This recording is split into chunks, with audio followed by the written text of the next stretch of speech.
કરતા તો મોત આવે એ વધારે સારું. આ તે મોત તમને એટલું બધું વાલું લાગતું હોય તો જટ કહી દો, એટલે બોલાવી નાખું. રામ બોલો ભાઈ રામ ને કરી દઉં મહાણ ભેગા. અરે જે દિનો તું મારે માથે મરાણો જ ને તે દિનો હું મહાણમાં જ બેઠો છું. અને એમાંય મારી દીકરીમાં મીઠું ઓછું કે. સસરાજી મીઠાની બાબતમાં તો એવું છે ને કે ઈ તો કુવામાં હોય ને તો અવેડામાં આવે. અરે કુવા અવેડાને બાજુએ મેલ, અને તું જેટલું ઘરમાં રહ્યો જ ને એની કરતા તો વધારે જેલમાં જો. જેલમાં? હા તે આ તમારા ઘરમાં રહેવું ને એના કરતા જેલમાં રહેવું વધારે સારું. 2 વખતના રોટલા તો ટાઈમસર મળે. ખાધા કરવાતા ને રોટલા.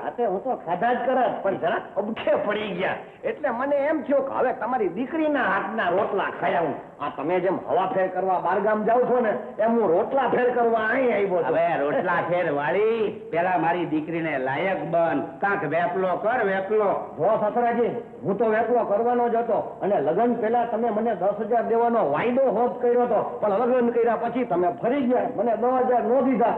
મારા જેલમાં જવાનું મુખ્ય કારણ હોય ને તો એ તમે કરેલી છેતરપિંડી. છેતરપિંડી? હા, તમે 10,000 નો દીધા એટલે મેં મારી રીતે પેદા કરવા પ્રયત્ન કર્યો, એમાં પકડાઈ ગયો ને જેલમાં ગયો. હવે જો 10,000 રૂપિયા દઈ દો ને. અરે 10,000 ની ક્યાં વાત કરે? એક ફૂટી કોડી નો આપો અને તારું કાળું કર. એક ફૂટી કોડીએ નહીં આપો અને પાછો મારું કાળું કરું? તો એમ કરો, કાળું કરતા પેલા આપણે ધોળું કરી લઈ. કહો આપણે એકબીજાને ગળે મળીને આવતા લ્યો. હા, હવે આ થઈ ગયું તમારું કાળું ને મારું ધોળું. લપ ગઈ.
ક્યારના કૃષ્ણ મંદિરની ધર્મશાળામાં પહોંચી ગયા. કૃષ્ણ મંદિરની ધર્મશાળામાં? હા. દીકરી તો હમણાં સૂર્ય નમસ્કાર કરતી હતી. હા, સૂર્ય નમસ્કારથી ઈચ્છિત ફળની પ્રાપ્તિ થાય છે, એટલે સારો વર મળે એવું વરદાન માગજે. હું સ્નાન પતાવીને મહંતજીને મળવા જાઉં છું.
હું માણસ છું, જે તમે નથી. માણસ હોત તો ઊંચ નીચના ભેદભાવ રાખત. એક બ્રાહ્મણ દેવતાની સરખામણીએ મેલથી ભરેલાની મદદ ન કરત. મેલ તો મનના હોય છે, તનનો નહીં. મલિન તો તમે છો. તમારા મનમાં રહેલું સત્ય પણ મલિન છે. તમે શું આશીર્વાદ આપવાના? તમે ગરીબનું રક્ષણ શું કરવાના? તો તું રક્ષા કર ને. જે અમારા ધર્મને ભ્રષ્ટ કરે એને અમે આશીર્વાદ આપીએ એમ. જે ધર્મ એક માસૂમ નિર્દોષ બાળકના પડછાયાથી ભ્રષ્ટ થતો હોય એ ધર્મ નથી, આ ધર્મ છે. એટલે તું શાસ્ત્ર વિરોધી પ્રચાર કરે છે, ઋષિ મુનિઓની પ્રણાલિકાઓનો ભંગ કરે છે. હા હા, શાસ્ત્રમાં લખેલા ઊંચ નીચના સંબંધોને ફૂસવા માંગુ છું. ત્યારે તમે માણસાઈ અને કુદરતને ભૂલી ગયા છો.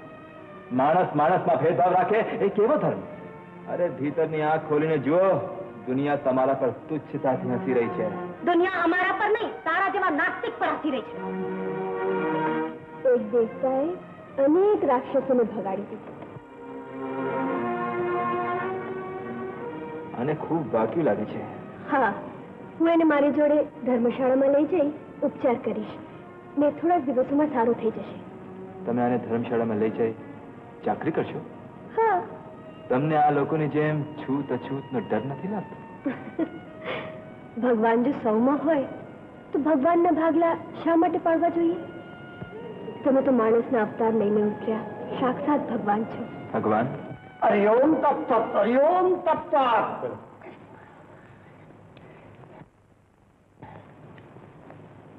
તમારા પૂજારી કૃષ્ણ મંદિરની ધર્મશાળામાં બિરાજે છે. ધર્મશાળામાં? હા. તમારી સેવા કરવાનું મારા નસીબમાં લખાયું છે, એટલે જ હું જે ધર્મશાળામાં ઉતરી ત્યાં તમે પણ ઉતરે. આ તો મારા ભક્તોનો ભાવ મને અહીંયા ખેંચી લાવે છે રાજમાતા. ભગવાન તમને લાંબી આવરતા આપે એ માટે કૃષ્ણ મંદિરમાં રાસનો પ્રબંધ કર્યો છે ને એ રાસમાં તમારી દીકરી ભાગ લેવાની છે પિતાજી. દીકરી રમા, તું તો કૃષ્ણ દીવાની છે, કૃષ્ણ દીવાની.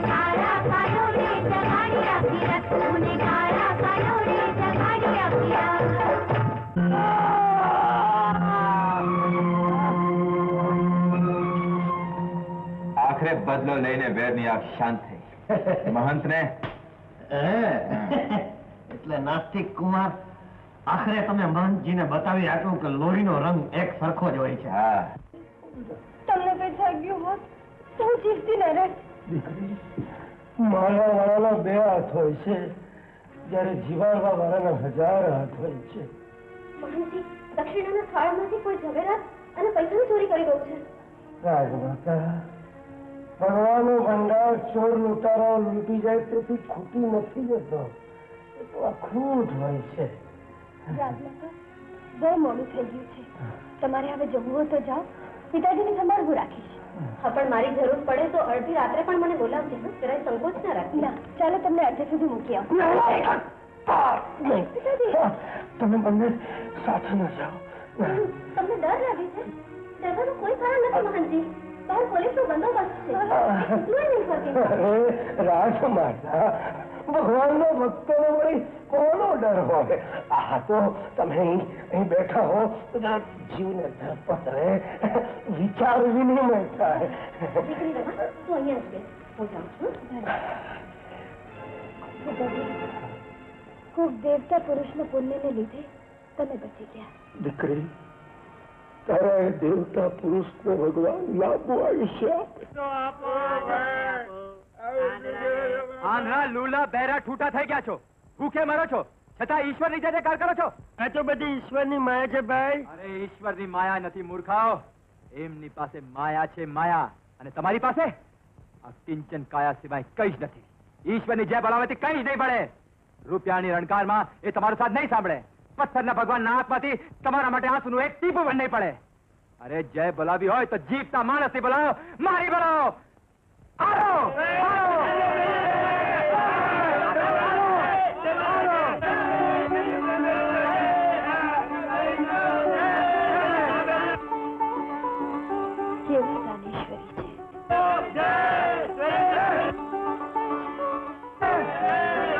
જ્ઞાનેશ્વરી દેવતાનો જય, ગરીબના બેલીનો જય. ખરેખર તમે કેટલા દયાળુ છો. તમારા પિતાજીના શું હાલ છે? હવે તબિયત કેમ છે? ભગવાનની દયાથી ને તમારા જવાના પ્રતાપે એને ઊંડો ઘા નથી લાગ્યો. એ જલ્દી સાજા થઈ જશે. એટલે કે મહંતજી પછી ગયા? હા, તમે મંદિરે આવશો? મંદિર? હા, મારા પિતાજીનું આયુષ્ય વધે એ માટે કૃષ્ણ મંદિરે હું પ્રાર્થના કરવા જાઉં છું. ને તમ જેવા એના માટે પ્રાર્થના કરો તો એ જલ્દી સાજા થાય. ભેખારા, આ સોનાની વીંટી તમે કોને આપી? એ તો પેલા દાણેશ્વરે આપી સાહેબ. તમે જાઓ, મારે જરા કામ છે. હા,